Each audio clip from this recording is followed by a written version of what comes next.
بسم اللہ الرحمن الرحیم۔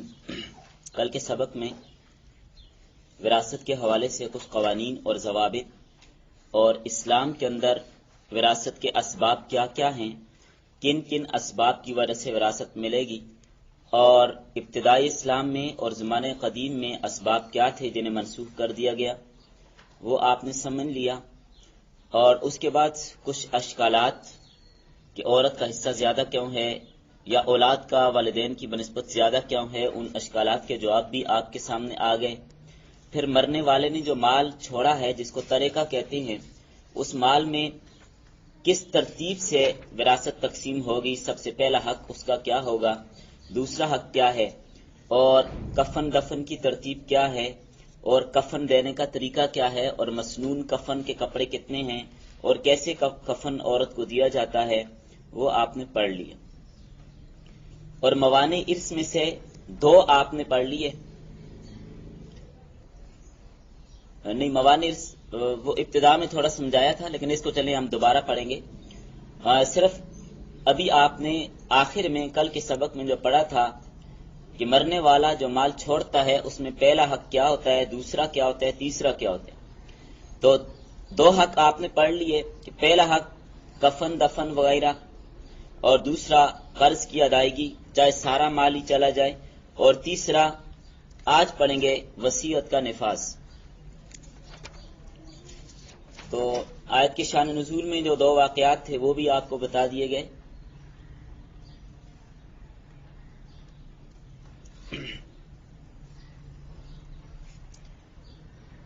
مرنے والا جو مال چھوڑتا ہے اس میں سے تیسرا حق وصیت کا نفاذ ہے،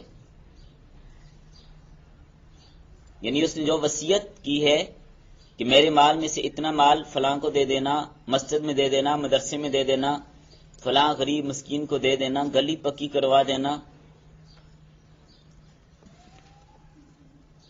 تو اس وصیت کا نفاذ ہوگا۔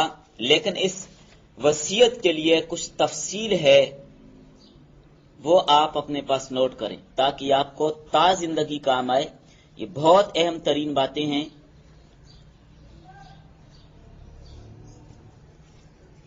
لغت میں وصیت کہا جاتا ہے، یہ وصیہ سے ہے تو اس کا معنی ہے عہد لینا۔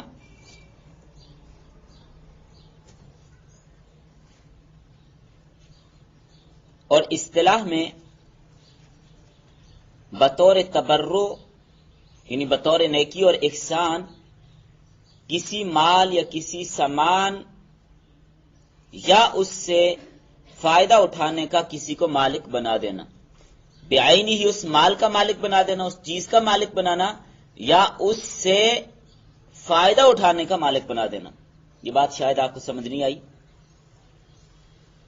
فائدہ اٹھانے کا مالک، مثلا کسی آدمی کا باغ ہے، باغ کا مالک تو نہیں بنا رہا، لیکن وصیت یہ کر رہا ہے کہ اس باغ کے پھل آپ کھا لیا کریں، فائدہ اٹھانے کا مالک بنا دیا۔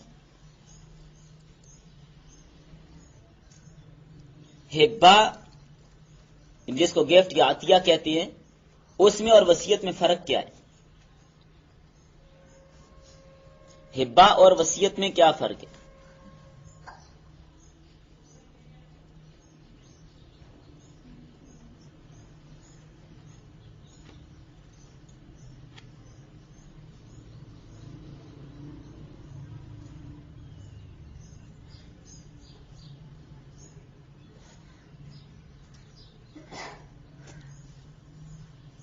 ہبہ کہا جاتا ہے زندگی میں کسی کو اپنے مال کا مالک بنا دینا۔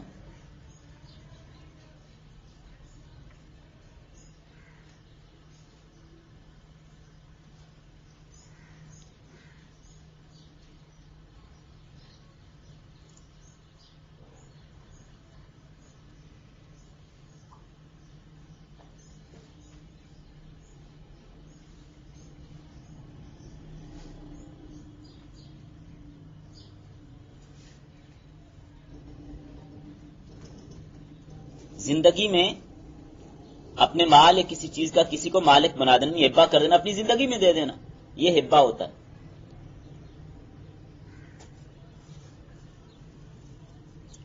اور وصیت زندگی کے بعد یعنی مرنے کے بعد کسی چیز کا کسی کو مالک بنا دینا، یعنی یہ کہنا کہ میرے مرنے کے بعد یہ چیز فلاں کی ہے.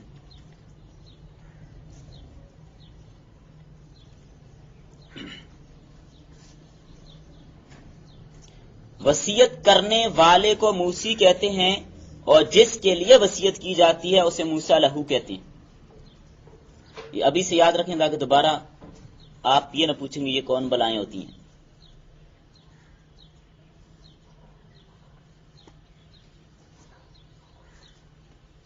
وصیت کیا ہے؟ وصیت کا تصور زمانے قدیم سے ہی چلا آتا تھا، لیکن زمانے قدیم میں وصیت بلا قید ہوتی تھی، اس کی کوئی قید کوئی حدود متعین نہیں تھی.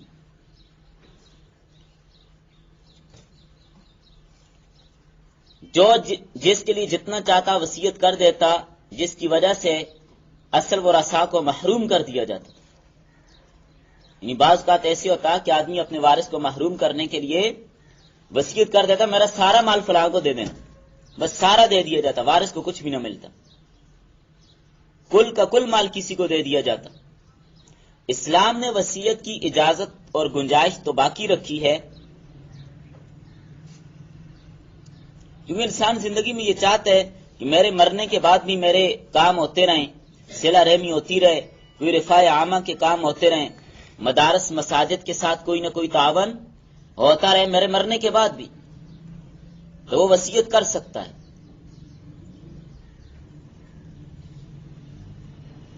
اس لیے اسلام نے وصیت کی اجازت کو بحال رکھا.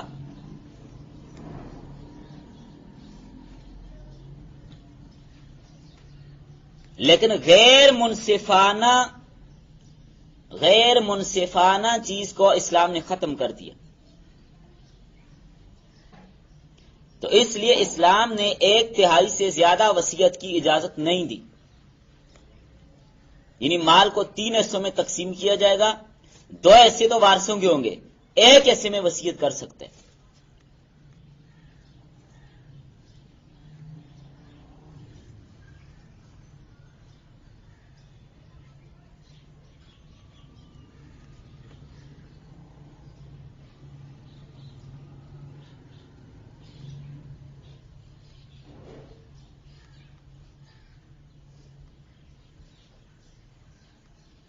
ایک حصے میں وصیت کر سکتا ہے اور اس پر دلیل موجود ہے.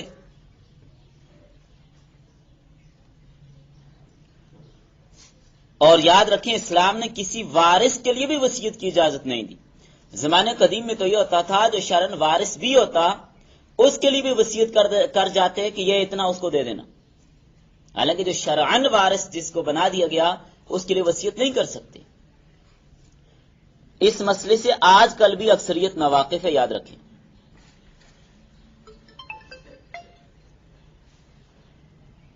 اکثریت آج بھی اس مسئلے سے ناواقف ہے اور مرتے وقت وصیت کر جاتے ہیں جی میرا فلاں ایسا فلاں گھر جو ہے وہ میرے بیٹے کو دے دینا اور فلاں جگہ جو بیوی کو دے دینا، فلاں فلاں کو دے دینا. وارث کے لیے وصیت نہیں ہوتی.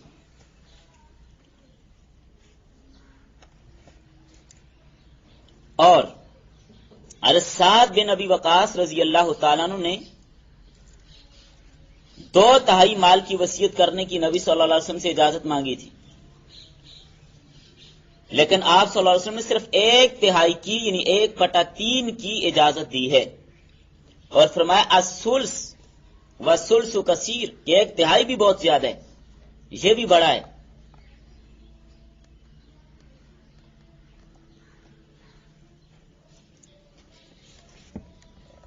اسی طرح حضرت عبداللہ بن عمر رضی اللہ تعالی عنہما ان سے بھی روایت ہے اگر کسی مسلمان کے پاس کچھ مال ہے اور وہ وصیت کرنا چاہتا ہے تو 2 راتیں بھی اس پر نہیں گزرنی چاہیے کہ اس کا وصیت نامہ اس کے پاس ہو.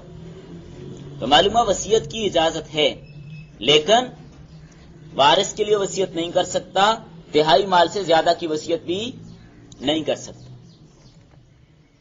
وصیت کی اقسام لکھیں. وصیت کی اقسام حکم کے اعتبار سے وصیت کی 4 قسمیں ہیں. نمبر 1 واجب کیا مطلب؟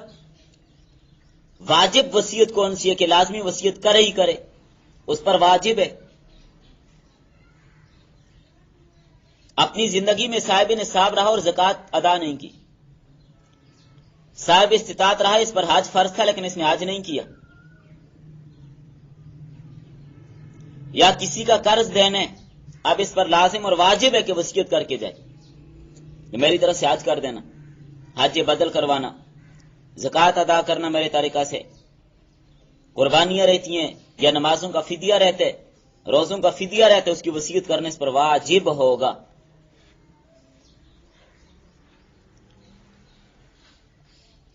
نمبر 2 مستحب.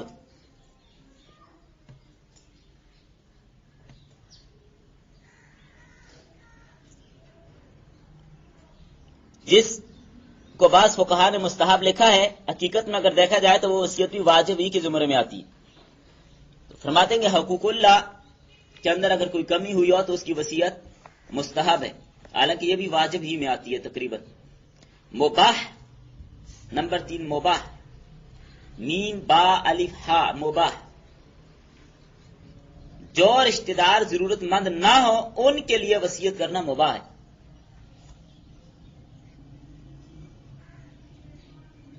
ان کسی احسان وغیرہ کی وجہ سے کرنا چاہتے ہیں تو یہ مباح ہوگی. جو رشتہ دار حاجت مند نہ ہو ان کے لیے وصیت کرنا مباح ہے. نمبر 4 مکروہ. اہل فسق نافرمان لوگوں کے لیے وصیت کرنا مکروہ ہے. ایک آدمی نافرمان ہے، نماز روزہ نہیں کر رہا، دین کے قریب نہیں آتا، چرسی پوڈری آدمی ہے، اس کے لیے وصیت کر جاتا ہے کہ میرا مال اس کو دے دینا اتنا، یہ مکروہ ہے.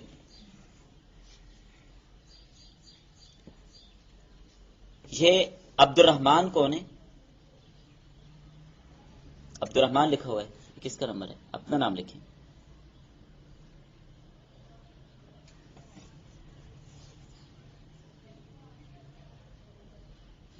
اچھا،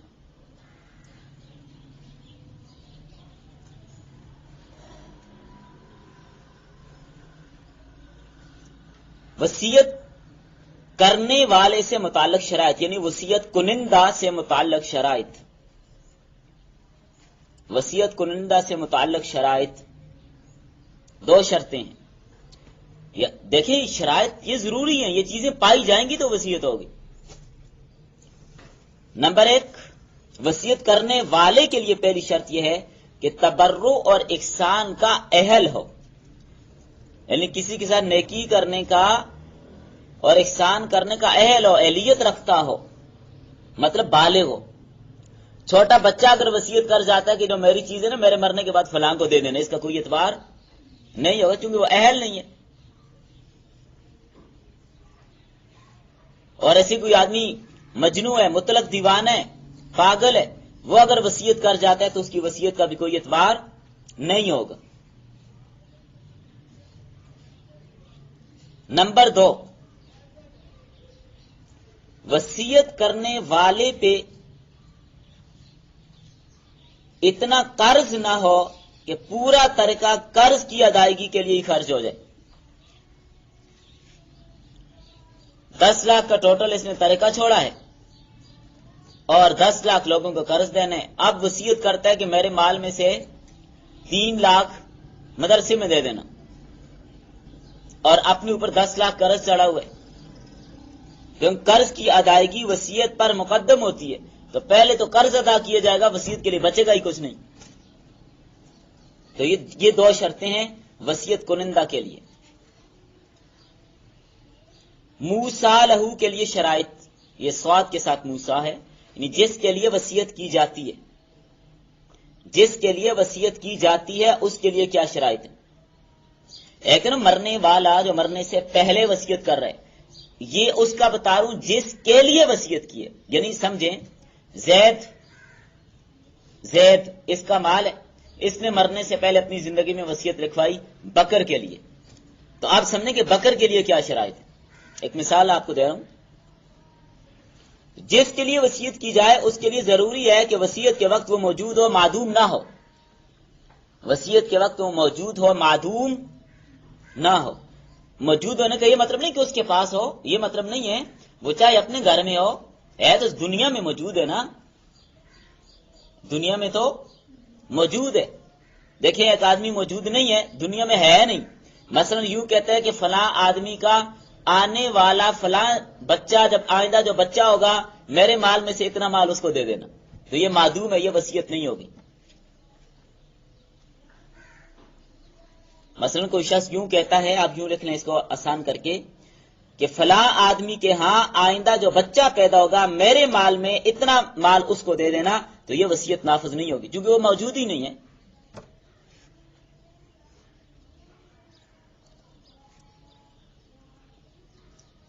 نمبر 2، جس کے لیے وصیت کی جا رہی ہے اس کے لیے دوسری شرط، وہ شخص متعین ہو. وہ شخص متعین ہو. مثلا یوں کہے کہ اتنی رقم ہندا کو دے دینا، بکر کو دے دینا، اس کو متعین کیا جائے.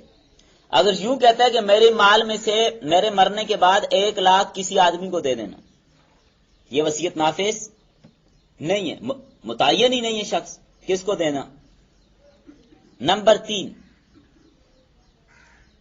جس کے لیے وصیت کی جا رہی ہے وہ میت کا وارث نہ ہو.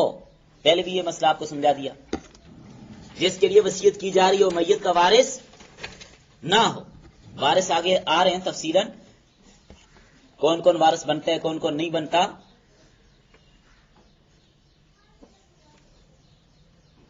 نمبر 4، جس کے لیے وصیت کی جا رہی ہے وہ قاتل نہ ہو. یہ نہ وصیت کرنے کے بعد اس نے اس کو قتل کر دیا، اب وصیت نافذ نہیں ہوگی. نمبر 5، وہ دار الحرب میں نہ ہو. دار الحرب، اس کا آگے مسئلہ سمجھا رہا ہوں، آگے بھی بات آ رہی ہے دار الحرب کی، وہیں پر آپ کو اکٹھا لکھوا دوں گا. نمبر 5، جس کے لیے وصیت کی جا رہی ہے وہ دار الحرب میں نہ ہو. آج کل دار الحرب کوئی بھی نہیں ہے. نمبر 6، جس کے لیے وصیت کی جا رہی ہے وہ مالک بننے کی صلاحیت رکھتا ہو. مالک بننے کی صلاحیت رکھتا. کیا مطلب؟ چلیں مطلب مفہوم آسان بات ہے. آج کل جیسے امریکہ میں انگریز لوگ مرنے والا مرتے وقت وصیت کرتا ہے کہ میرا جو مال بچے گا نا اس مال میں سے 2 لاکھ میری بلی کے لیے رکھ دینا، 3 لاکھ میرے کتے کے لیے رکھ دینا. تو یہ مالک بننے کی اہلیت جانور نہیں رکھتے، جانوروں کے لیے وصیت کر دینا. آسان مثال میں نے آپ کو سمجھا دی ہے. وہاں پر تو کتوں اور بلیوں کے لیے بجٹ بھی سالانہ منظور ہوتا ہے نا، سالانہ بجٹ ہوتا ہے کتوں اور بلیوں کے لیے حکومت کی طرف سے.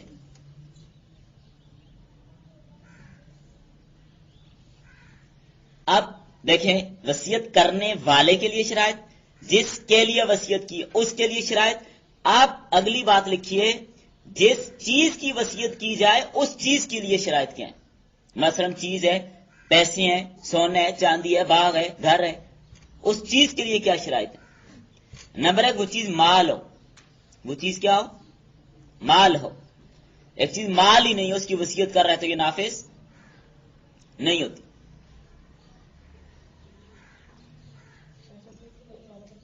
جی، جس چیز کی وصیت کی جائے اس چیز کے لیے کیا شرائط ہیں. نمبر 1، وہ چیز مال ہو، مال. نمبر 2، وہ مال شریعت کی نگاہ میں قابل قیمت بھی ہو.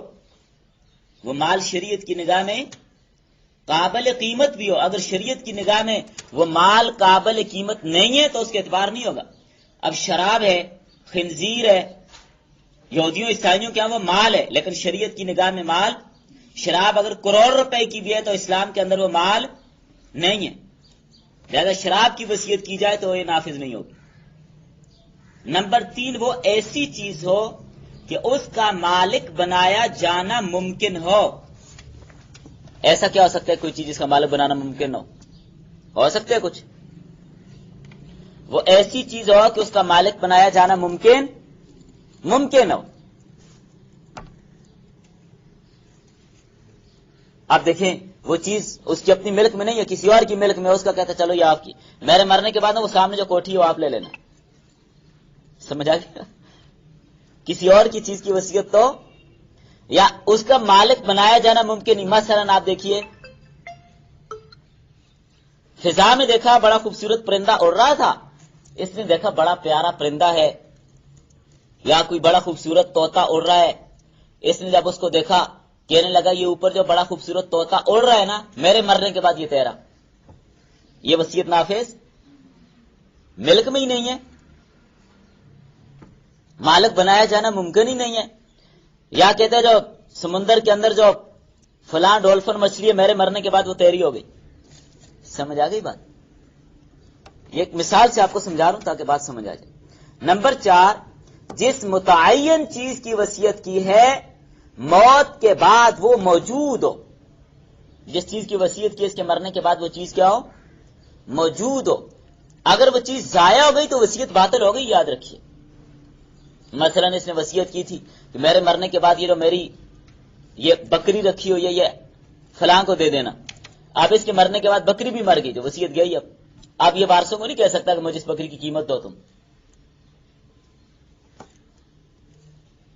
نمبر 5، 1/3 سے زیادہ کی وصیت نہ کی جائے، وہ معتبر نہیں ہوگی.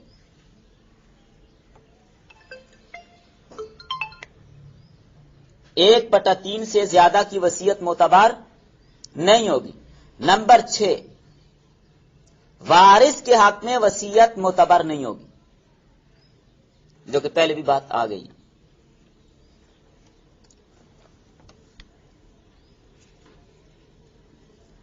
آگے عنوان دے کے لکھیں معصیت کی وصیت، نافرمانی.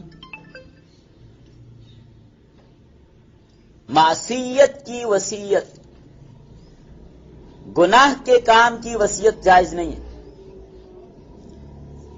اگر مرنے والے نے کوئی ایسی وصیت کی ہے جو گناہ کا کام ہے، وہ وصیت بھی نافذ نہیں ہوگی. مثلا گناہ کی وصیت کر رہے ہیں، مثلا کیا وصیت کرے گا گناہ کی؟ مثال لے لیتے ہیں ہم. مثلا یوں کہتا ہے کہ میرے مرنے کے بعد نوحہ کرنے والی عورتوں کو بلانا، یہ وصیت نافذ نہیں ہوگی. اور ان کو اتنے پیسے دے دینا، یا میرا جب جنازہ لے کر جانا ہے تو ساتھ گانے والوں کو، ڈھول باجے والوں کو لے جانا، یا میری قبر کو پختہ کر دینا، یہ وصیت نافذ نہیں ہوگی.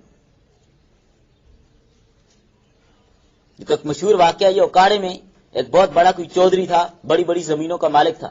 اس نے مرتے وقت وصیت کی تھی کہ جب میں فوت ہو جاؤں تو فلاں فلاں فلاں جگہ سے گانے والے اور ڈھول باجے والوں کو بلانا، اور ایسے ہی کیا گیا تھا. کہ گناہ کے کام کی وصیت نافذ نہیں ہوتی. لوگوں کو اللہ کا ڈر خوف اتنا بھی نہیں رہا، کہتے ہیں جنازہ بھی ڈھول کے ساتھ لے کے جاؤ.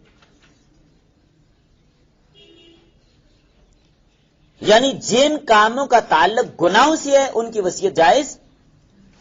قبر پکی کرنے کی وصیت بھی جائز نہیں ہے، یاد رکھیں.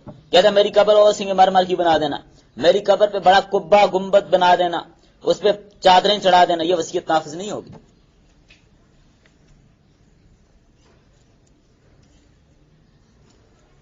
آگے عنوان لکھ لیجئے وصیت کے مطابق ملکیت. جس چیز کی وصیت کی گئی ہے وصیت کرنے والے کی موت کے بعد موسیٰ لہو اس کا مالک بن جائے گا.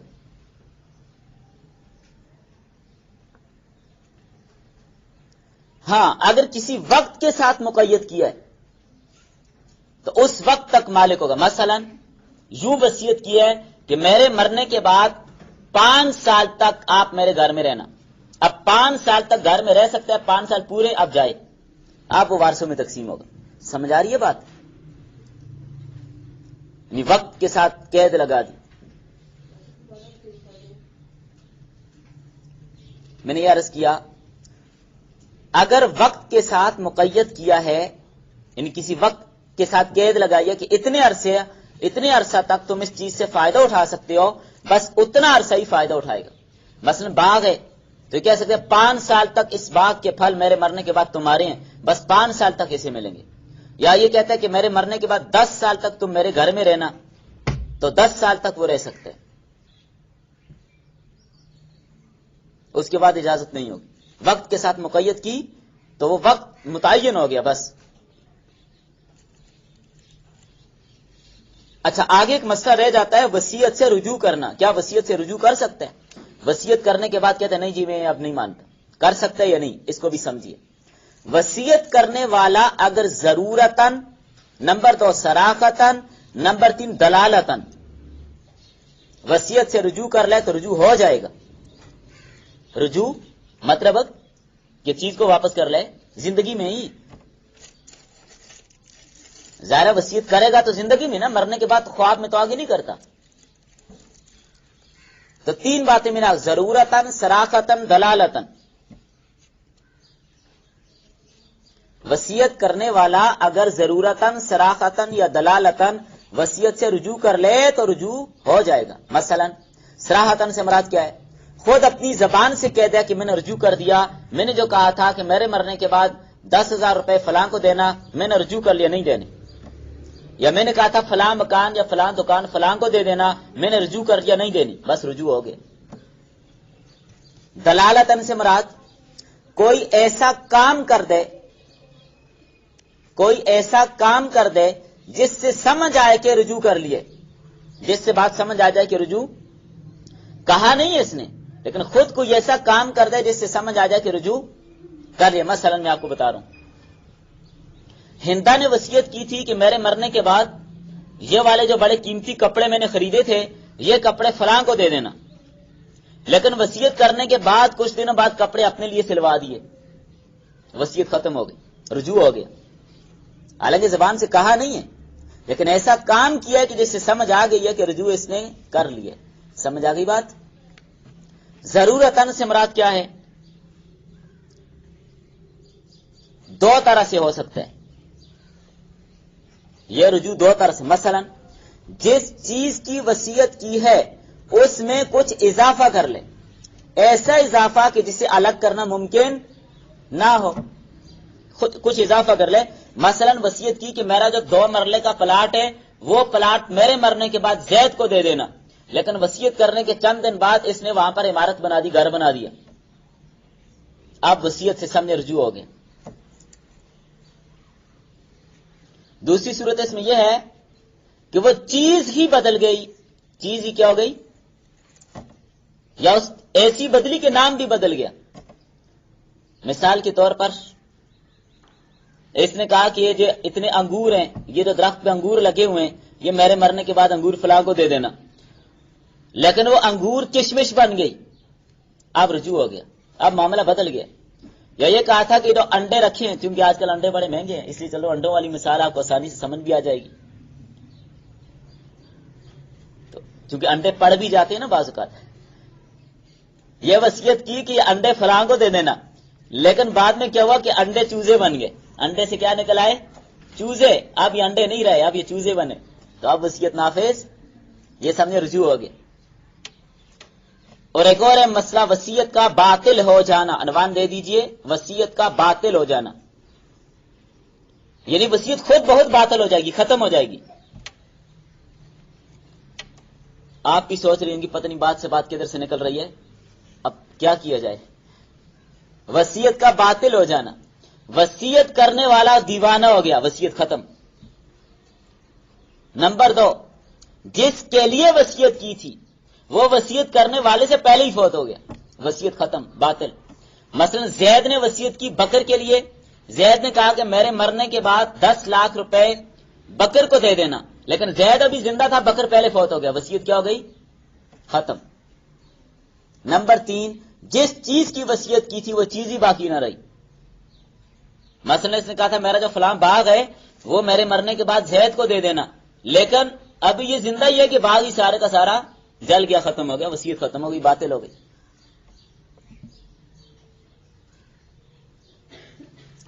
3 صورتیں ہو گئی.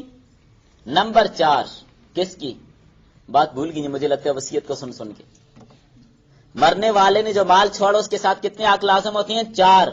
3 حق لازم ہو گئے، 3 آپ نے پڑھ لیے نا. تکفین و تدفین 1، نمبر 2 قرض کی ادائیگی، نمبر 3 وصیت کا نفاذ، نمبر 4 ورثاء کے درمیان تقسیم. چوتھے نمبر پر جو ترکہ باقی بچے گا، یعنی تکفین تدفین کے بعد، قرض کی ادائیگی کے بعد، وصیت کے نفاذ کے بعد اب جو باقی بچے گا اسے وارثوں کے درمیان شرعی طریقے سے تقسیم کیا جائے گا، بشرطے کہ موانع ارث موجود نہ ہو، موانع ارث موجود نہ ہو۔ اگر موانع ارث موجود ہیں تو اب ان صورتوں میں ان لوگوں کو نہیں دیا جائے گا جن پر موانع ارث ثابت ہوتے ہیں۔ موانع ارث کیا ہیں؟ تھوڑی سی تفصیلی بات ہے یہ بھی، کون محروم ہوگا اس پر بھی تھوڑا سا تفصیلاً بات کریں گے، چونکہ یہ بھی ضروری باتیں ہیں، لیکن ابھی وقت بہت کم ہے تو اس لیے ابھی ادھر ہی چھوڑ دیتے ہیں اسے۔ موانع ارث انشاءاللہ سوموار سے پڑھیں گے۔